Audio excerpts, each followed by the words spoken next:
Партньорството между Шел и Ферари във Формула 1 продължава вече над 60 години.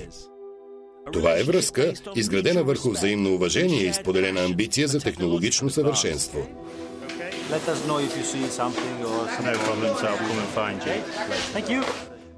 През новия сезон на Формула 1, общата задача е да се използват по оптимален начин две възможности, каквито скоро не е имало. Ограничението върху зареждането с гориво и новите спецификации на горивото, наложени от FIA. И двете промени са добре дошли за Шел. Така получаваме по-голяма свобода, като ги усъвършенстваме както по отношение на представянето на пистата, така и по отношение на защитата на двигателя. Новите правила правят сътрудничеството между Ферари и Шел още по-важно.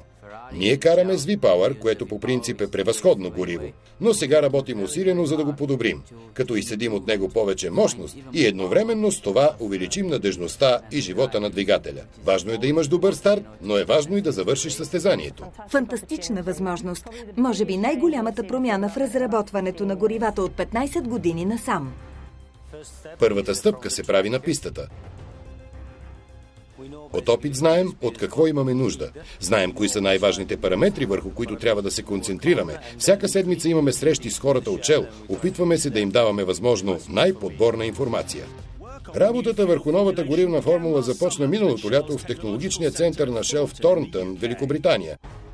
Бяха изградени подробни модели и се анализираха над 200 отделни компонента, участващи в състава на горивото. Без право на презареждане, предпазването от прегряване на горивото на борда е ключов фактор за успеха на отборите.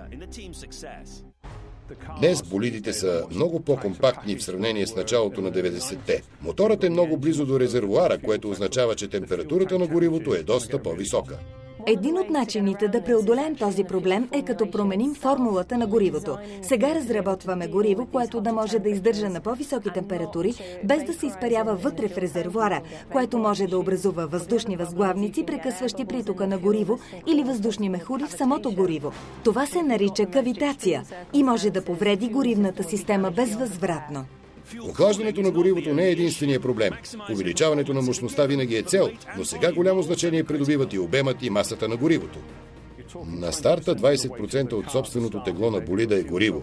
Затова се опитваме да дадем на горивата за този сезон по-добро съотношение мощност-маса.